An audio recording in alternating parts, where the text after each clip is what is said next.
Hello friends, आप सभी का हार्दिक स्वागत है अपने यूट्यूब चैनल नियति क्लासेज में। आज हम डेली करंट अफेयर है इसकी क्लास शुरू कर रहे हैं और साथ में हम स्टैटिक जीके है इसको भी कवर करेंगे। आज है 22 दिसंबर और 22 दिसंबर को क्या होता है, उत्तरी गोलार्ध में सबसे छोटा दिन और सबसे बड़ी रात होती है उस दिन 22 दिसंबर को। तो आज से हम अपनी करंट अफेयर है इसकी क्लास शुरू कर रहे हैं।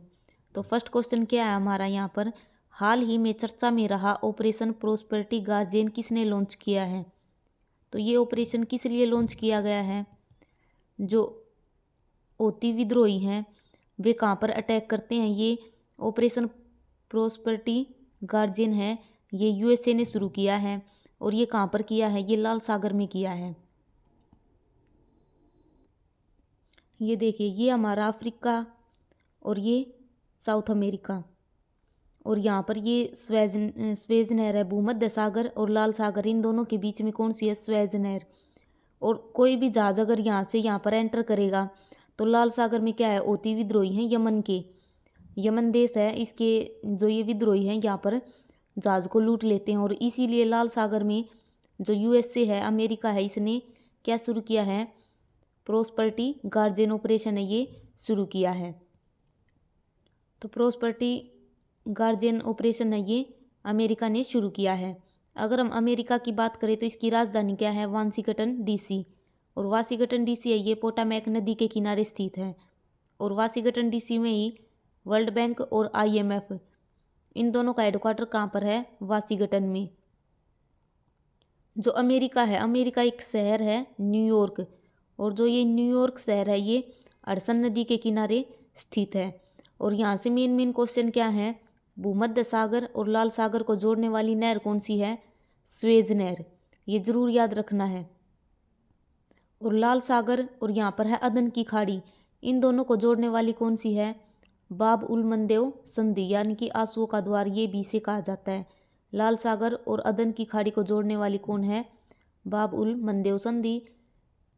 भूमध्य सागर और लाल सागर को जोड़ने वाली स्वेज नहर। अगर हम मेन ऑपरेशंस की बात करें जो भारत में चलाए गए हैं, ऑपरेशन कावेरी है ये कौन से देश में चलाया है, भारतीय ने सूडान देश में चलाया है। और सूडान की राजधानी क्या है, खार्तूम। और ये वही जगह है खार्तूम जहाँ पर नील नदी और वाइट नदी है, ये दोनों मिलकर आपस में नील नदी मतलब दोनों आपस में मिलती हैं यहाँ पर खार्तूम में, और आगे फिर नील नदी चलती है। ऑपरेशन करुणा है ये म्यांमार देश में चलाया है। म्यांमार की राजधानी क्या है, नापिता। और कयात इसकी मुद्रा है। और म्यांमार को गोल्डन पैगोडा के नाम से जाना जाता है। आरोक्यमा पर्वत श्रेणी है ये भी कहाँ पर है, म्यांमार में है। ऑपरेशन गंगा यूक्रेन में चलाया है, जो यूक्रेन में भारतीय फंसे हुए थे उनको निकालने के लिए भारत ने क्या चलाया है, ऑपरेशन गंगा। और ऑपरेशन देवी शक्ति अफगानिस्तान में जो भारतीय फंसे हुए थे उनको निकालने के लिए चलाया था, ऑपरेशन देवी शक्ति। ऑपरेशन अजय ये इजराइल में चलाया गया है। ऑपरेशन दोस्त तुर्की और सीरिया यहाँ पर चलाया गया, यहाँ पर भूकंप आया था और वहाँ पर जो भारतीय थे उनको बचाने के लिए कौन सा ऑपरेशन चलाया गया था, ऑपरेशन दोस्त। अगर हम सीरिया की बात करें तो सीरिया की राजधानी क्या है, दमिश्क। और ये एचएसएससी के क्वेश्चन में मतलब पहले पेपर में पूछा गया था कि सीरिया की राजधानी क्या है, दमिश्क। जो तुर्की है इसकी राजधानी क्या है, अंकारा। और एशिया माइनर का पठार कहाँ पर है, तुर्की में। और इसको एनातोलिया का पठार भी कहा जाता है, इसी का दूसरा नाम है ये एशिया माइनर का पठार। तो ये मेन ऑपरेशन है जो भारतीयों ने मतलब भारत ने दूसरे देशों में चलाए थे। अगला क्वेश्चन है हमारा, आइसलैंड के हुसाविक संग्रहालय ने किसे लीफ एरिक्सन लूनर पुरस्कार 2023 से सम्मानित किया है। तो ये आइसलैंड के जो हुसाविक संग्रहालय है इसके द्वारा ये पुरस्कार दिया जाता है, लीफ एरिक्सन लूनर पुरस्कार 2023। ये किसे दिया गया है, ये देखो लूनर है, ये लूनर किससे रिलेटेड है, लूनर वर्ड चांद से रिलेटेड है। तो चांद के लिए सबसे अच्छी सफलता किसने प्राप्त की है, अभी हमारे चंद्रयान 3 है, ये चंद्रमा के दक्षिणी ध्रुव पर गया था तो वहाँ पर सफलतापूर्वक लॉन्च कर दिया गया था। तो लूनर के लिए चांद मतलब चंद्रमा चंद्रयान 3 किसने भेजा था, इसरो ने। तो ये पुरस्कार किसको दिया गया है, इसरो को, इंडियन स्पेस रिसर्च ऑर्गेनाइजेशन, ये हमारे भारत की है इसको मिला है लीफ एरिक्सन लूनर पुरस्कार 2023। जो चंद्रयान 3 है वो 14 जुलाई को लॉन्च किया था इसरो ने। अब हम इसरो की बात करें तो इसरो के हेड कौन है? एस सोमनाथ। 1969 में इसकी स्थापना हुई थी और इसका हेडक्वार्टर कहाँ पर है? बेंगलुरु में। ये इसरो के बारे में। इंडियन स्पेस रिसर्च ऑर्गेनाइजेशन 15 अगस्त 1969 में इसकी स्थापना हुई थी। हेडक्वार्टर इसका बेंगलुरु में है। इसके हेड कौन है? एस सोमनाथ। और अभी इसरो ने क्या लॉन्च किया है? चंद्रयान 3। कौन से रॉकेट के द्वारा लॉन्च किया है? LVM-3M4 रॉकेट के द्वारा लॉन्च किया। 14 जुलाई को किया था। और 23 अगस्त को चंद्रमा के दक्षिणी ध्रुव पर सफलतापूर्वक लैंडिंग किसने की है? चंद्रयान 3 ने। और उस पॉइंट को क्या कहा गया है? शिव शक्ति पॉइंट। और ये बहुत ही इंपॉर्टेंट है। और जिस दिन चंद्रयान 3 है ये लॉन्च मतलब सफलतापूर्वक लैंडिंग हुई थी, उस दिन राष्ट्रीय अंतरिक्ष दिवस मनाया जाएगा, ये घोषणा की थी। और ये बहुत इंपॉर्टेंट है, इसे ज़रूर याद रखना। और ऐसी ही हमारी है एक DRDO, जिसकी स्थापना कब हुई थी? 1 जनवरी 1958 को। इसके हेड कौन है? डॉक्टर समीर कामत। और इसका हेडक्वार्टर कहाँ पर है? नई दिल्ली में। और इसका ध्येयवाक्य है, बहुत बार पेपर में पूछा गया है डिफेंस वालों में, बलश्रम मूलम विज्ञानम इसका ध्येयवाक्य है। और अभी मेन पुरस्कार जो अभी दिए गए हैं, जैसे मेजर ध्यानचंद खेल रत्न पुरस्कार है 2023 का, किसे दिया गया है? इसमें कितनी राशि दी जाती है? 25 लाख रुपए दिए जाते हैं। इसकी शुरुआत कब हुई थी? 1991-92 में इसकी शुरुआत हुई थी। सबसे पहले यह पुरस्कार किसे दिया गया था? विश्वनाथ आनंद को दिया गया था। ये शतरंज के खिलाड़ी थे और इनकी ऑटोबायोग्राफी है मास्टरमाइंड। और अभी 2023 में जो मेजर ध्यानचंद खेल रत्न पुरस्कार है, ये किसे दिया गया है? सात्विक और चिराग, इन दोनों की जोड़ी को दिया गया है। ये बैडमिंटन के खिलाड़ी हैं, ये जरूर याद रखना है। 2023 का किसे दिया गया है? ये मेजर ध्यानचंद खेल रत्न पुरस्कार है। ये भारत का सर्वोच्च खेल पुरस्कार मतलब खेल अवार्ड, खेलों में दिया जाने वाला सबसे सर्वोच्च सम्मान है ये। इससे पहले इसका नाम क्या था? राजीव गांधी खेल रत्न पुरस्कार था। उसके बाद इसका नाम बदल कर क्या रख दिया गया है? मेजर ध्यानचंद खेल रत्न पुरस्कार। 25 लाख रुपए की राशि इसको में दी जाती है। अभी 2023 में जो व्यास सम्मान है, ये 33वें नंबर का किसे दिया गया है? पुष्पा भारती। और किस लिए दिया गया है? यादें यादें यादें, ये उपन्यास है इनका, इसके लिए पुष्पा भारती को व्यास सम्मान दिया गया है 33वें नंबर का। और ये किसके द्वारा प्रदान किए जाते हैं? बिरला फाउंडेशन के द्वारा। और ऐसे ही सरस्वती सम्मान है, वो किसे दिया गया है? अभी पीछे वाला शिव शंकरी को दिया गया है सूर्यवंशम उपन्यास के लिए। और जो 32वां व्यास सम्मान है, ये किसे दिया गया था? ज्ञान चतुर्वेदी को पागलखाना उपन्यास के लिए। और अब हमारे लिए ये इम्पोर्टेंट है, क्योंकि आगे आने वाली जो परीक्षाएं हैं उनमें क्या पूछा जाएगा? 33वें नंबर का या फिर 2023 का व्यास सम्मान किसे दिया गया है? पुष्पा भारती को। यादें यादें यादें, इनके लिए दिया गया है। और नॉन चेन शरणार्थी पुरस्कार, ये भी अभी दिया गया है और ये बहुत इंपॉर्टेंट है। नॉन चेन शरणार्थी पुरस्कार है अब्दुल्ला ही मायर को ये पुरस्कार दिया गया है। सत्यजीत रे life time achievement award Michael Douglas को दिया गया है। गोल्डन पीकॉक अवार्ड, ये अभी 54वें नंबर के जो फिल्म फेस्टिवल हो रहे थे, गोवा में आयोजित किए जा रहे थे, वहाँ पर जो गोल्डन पीकॉक अवार्ड है, ये किस फिल्म को दिया गया है? एंडलेस बॉर्डर्स है ये फिल्म है, इसको दिया गया है। इनका आयोजन कहाँ पर हो रहा था? गोवा में। अगला क्वेश्चन है, हाल ही में केंद्र सरकार ने कहाँ पहली बार शीतकालीन शोध के लिए मिशन लॉन्च किया है? तो ये पहली बार शीतकालीन शोध के लिए मतलब हमेशा हम अपने जो रिसर्च स्टेशन है वहाँ पर मिशन जो भेजते थे, वो कब भेजते थे? वो गर्मियों में भेजते थे। लेकिन पहली बार ऐसा हुआ है कि हम सर्दियों में अपना मिशन भेज रहे हैं। तो ये कहाँ पर भेजा गया है? आर्कटिक में। हमारे मतलब जो आर्कटिक है वहाँ पर हमारे पहले ही एक भारत का एकमात्र रिसर्च स्टेशन है। कौन सा है? इमाद्री। वो कहाँ पर है? नॉर्वे में। और वहीं पर हमने अपना जो मिशन है शीतकालीन पहला है, ये हमने वहाँ पर लॉन्च किया है। और ये बहुत इंपॉर्टेंट है, ये बहुत बार क्वेश्चन पूछा गया है। भारत का एकमात्र रिसर्च स्टेशन आर्कटिक में कौन सा है? इमाद्री। 2008 में हमने इसको स्थापित किया था। और एक अंटार्कटिका का भी पूछा जाता है। अंटार्कटिका में हमने 3 हैं ये जो स्टेशन लगा रखे हैं। एक तो दक्षिण गंगोत्री, मैत्री और भारती। ये तीनों रिसर्च स्टेशन कहाँ पर हैं? अंटार्कटिका में हैं। और एक है ग्रीनलैंड, ये क्या है? विश्व का सबसे बड़ा द्वीप है और इस पर अधिकार किसका है? डेनमार्क का। ये जरूर याद रखना है कि विश्व का सबसे बड़ा द्वीप कौन सा है? ग्रीनलैंड। क्योंकि HSSC में बिल्कुल आसान आसान से क्वेश्चन पूछे जाते हैं। जैसे अभी पीछे क्वेश्चन पूछा गया था कि सबसे बड़ा डेल्टा कौन सा है, क्षेत्रफल की दृष्टि से भारत का कौन सा स्थान है। इस तरह के मतलब बिल्कुल हम ये सोचते हैं ना कि ये क्वेश्चन नहीं पूछा जा सकता, और उसी टाइप का क्वेश्चन पूछा जाता है हरियाणा में। तो सबसे बड़ा डेल्टा कौन सा है? सुंदरवन डेल्टा है। क्षेत्रफल की दृष्टि से भारत का कौन सा स्थान है? 7वां स्थान है। ये क्वेश्चन अभी पेपर में पूछे गए थे। तो बिल्कुल आसान जो क्वेश्चन हमें लगता है वे जरूर याद रखने हैं। जैसे विश्व का सबसे बड़ा द्वीप कौन सा है? ग्रीनलैंड। नेक्स्ट क्वेश्चन है, हाल ही में संयुक्त राष्ट्र ने किस वर्ष को अंतर्राष्ट्रीय कैमलिडस वर्ष घोषित किया है? कैमलिडस मतलब कैमल यानी कि ऊँटों का अंतर्राष्ट्रीय वर्ष है। किसे घोषित किया है? 2024 को। और ये बहुत इंपॉर्टेंट है क्योंकि जो ऊँट है उसको रेगिस्तान का जहाज कहा जाता है। तो अंतर्राष्ट्रीय कैमलिडस वर्ष कौन सा है? 2024 का। 2023 को कौन सा वर्ष घोषित किया था? अंतर्राष्ट्रीय मोटे अनाज का वर्ष घोषित किया था। अगर मोटे अनाज नहीं मिले तो मिलेट वर्ष या फिर बाजरा वर्ष।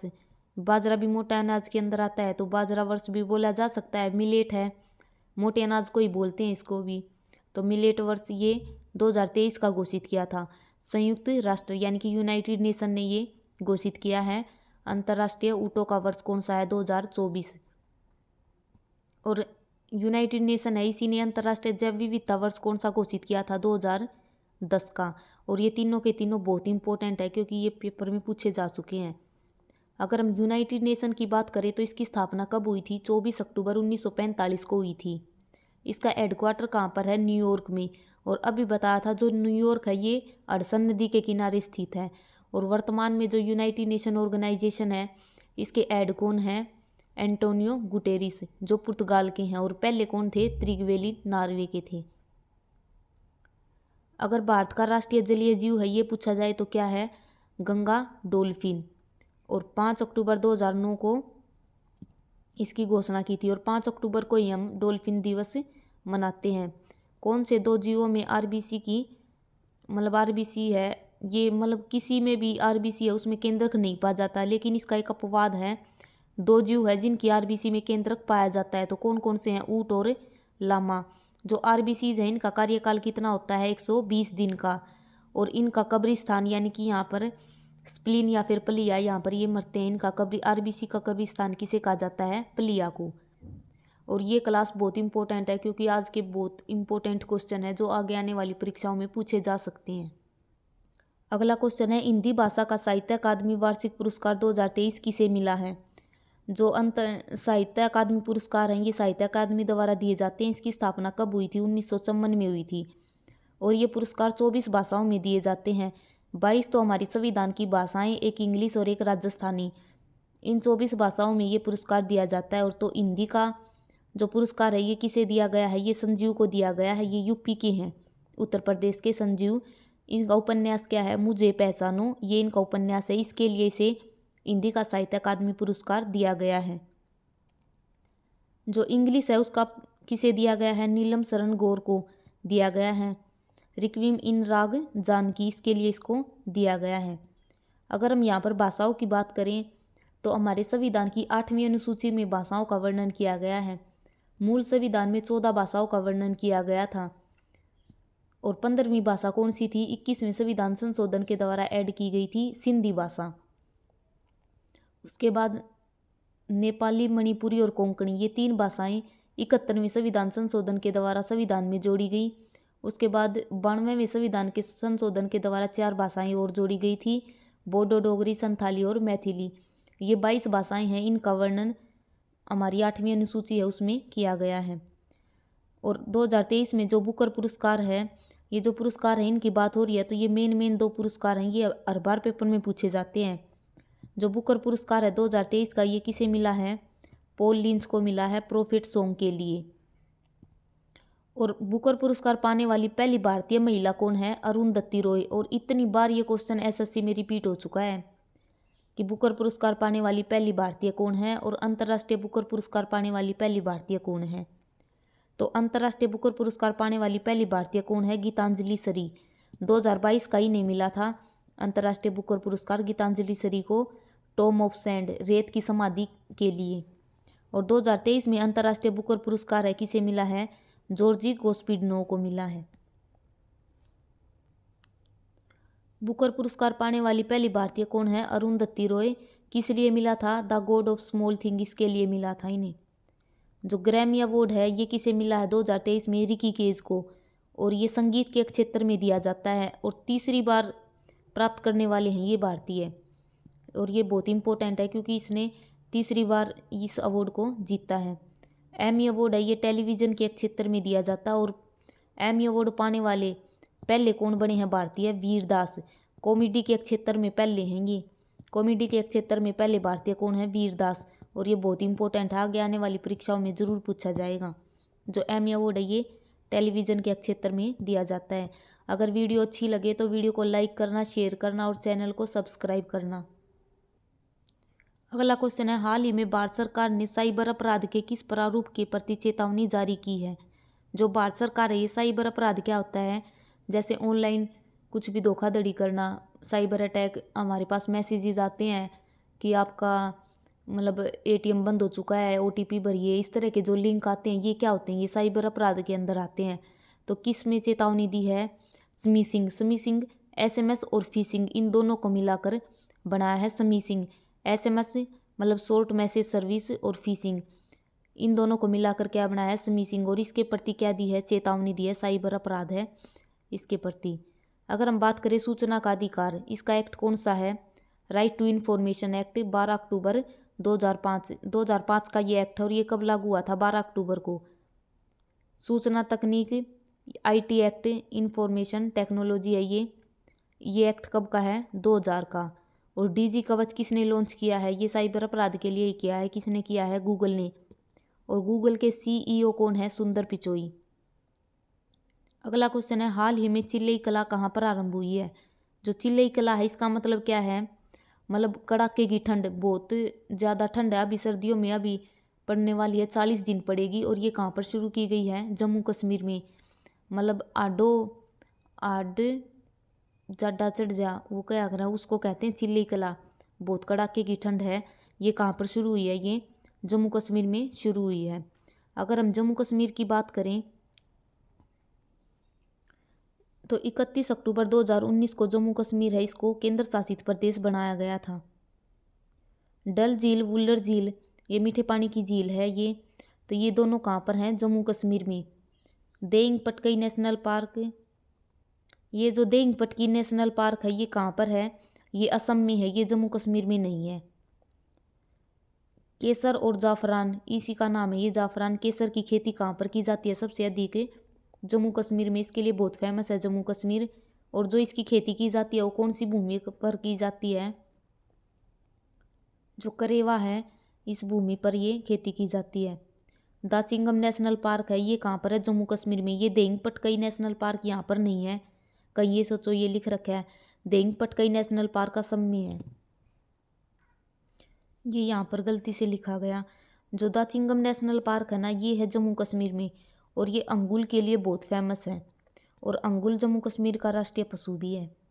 अगला क्वेश्चन है, राष्ट्रीय गणित दिवस कब मनाया जाता है? तो 22 दिसंबर को राष्ट्रीय गणित दिवस मनाया जाता है। और किसके जयंती पर मनाया जाता है? श्रीनिवास रामानुजन है, इनकी जयंती पर गणित दिवस मनाया जाता है। और ये क्वेश्चन ऐसे ही पेपर में पूछा गया था कि 22 दिसंबर को गणित दिवस किसकी याद में मनाया जाता है? श्रीनिवास रामानुजन है, इसकी जयंती पर ये मनाया जाता है। राष्ट्रीय अल्पसंख्यक अधिकार दिवस ये 18 दिसंबर को मनाया गया है। अगला क्वेश्चन है, हाल ही में FIH player of the year 2023 किसे मिला है? ये बहुत इंपॉर्टेंट क्वेश्चन है। ये भारत का है हार्दिक सिंह, इसको प्लेयर ऑफ द ईयर है 2023 है ये हार्दिक सिंह को मिला है। ये पुरुष खिलाड़ी है। फीमेल में किसे मिला है? जेन डे वार्ड, ये नीदरलैंड की खिलाड़ी है, इसको दिया गया है। और महिला कोच ऑफ द ईयर किसे दिया गया है? सविता को। अगर हम बात करें football player of the year कौन है, मनीषा कल्याण। टाइम पर्सन ऑफ ईयर कौन है, टेलर स्विफ्ट। नेक्स्ट क्वेश्चन है, हाल ही में भारतीय कुश्ती महासंघ का अध्यक्ष किसे नियुक्त किया गया है। तो भारतीय कुश्ती महासंघ है, इसका अध्यक्ष किसे नियुक्त किया गया है, संजय सिंह को। अगर हम बात करें भारतीय कुश्ती महासंघ है, इसकी स्थापना कब हुई थी, 1967 को। और इसका हेडक्वार्टर कहाँ पर है, न्यू दिल्ली में। और जो भारतीय कुश्ती महासंघ है, ये क्वेश्चन इंपॉर्टेंट क्यों है, क्योंकि जो हमारी साक्षी मलिक है 2016 में, जिसने रियो ओलंपिक में हमें कुश्ती में कांस्य पदक दिलाने वाली पहली महिला बनी थी साक्षी मलिक। उन्होंने मतलब उन पर जो भी केस जो चल रहा था, उन्होंने धरना रख रखा था। उसमें जो साक्षी मलिक है उसने संन्यास की घोषणा कर दी कि अगर ये अध्यक्ष रहेंगे, इस तरह के अध्यक्ष रहेंगे, तो मैं जो कुश्ती है उससे संन्यास ले लूँगी। तो उन्होंने संन्यास की घोषणा कर दिया है, इसीलिए ये हमारे लिए बहुत इंपॉर्टेंट क्वेश्चन है। जो साक्षी मलिक है, इससे आगे चल के ज़रूर क्वेश्चन बनेंगे, क्योंकि इन्होंने संन्यास की घोषणा की है। जो साक्षी मलिक है, ये कुश्ती की खिलाड़ी हैं, हरियाणा मोखरा से इनका संबंध है। और 2016 के जो रियो ओलंपिक हैं, रियो डी जेनेरियो में हुए थे, उसमें उन्होंने कांस्य पदक जीता था।